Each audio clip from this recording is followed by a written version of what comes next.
Iampito anatin'ny vaovao manasongadina ny sehitry ny fampianarana kosa isika nosantarina tamin'ny fomba ofisialy androany tany Fianarantsoa ary ny hetsika famerenana an-tsekoly ireo zaza 7 ka hatramin'ny 5 taona izay notarihan'ny filohan'ny antenimieram-pirenena Jean-Max Rakotomamonjy moa izany. Leo arahantsika ny akon'izay hoentin'ny vola ravoavy sy Mambra Samuel izay any an-toerana. Ankizy latsaky ny 1 taona misy iray tapitrisa mahery no nitsoakan-daharana ka tsy nandeha an-tsekoly intsony nandritra ny 20 taona ny Krisy teto Madagasikara.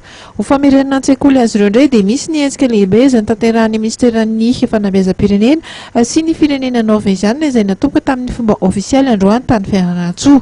Tanjona ny atratrarana ny saody mihetsy ho an'ireo ankizy 7 taona ka hatramin'ny 12 taona hiverina an-tsekoly indray amin'ny taom-pianarana vaovao. Ny filohan'ny antenimieram-pirenena Andriamatoa Jean-Max Rakotomamonjy no nitarika sy nanokatra ity lanonana tany an-toerana androany ity niaraka tamin'ny minisitry ny fanabeazam-pirenena Paul Rabary. Ity faran'izay nanamafy fa ho fanampiana ity hetsika ity dia ho ezahana ny ampitombony isan'ireo sekoly eto amintsika. Torak'izany ihany koa dia heverina manokana ny ampidirana ao am-piasam-panjakana ireo mpampianatra firamina. Ny vadin'ny filoham-pirenena Ramatoa Voangy Rajaonarimampiana kosa no mahasovoin'ity hetsika lehibe famerenana an-tsekoly indray ny zaza malagasy ity.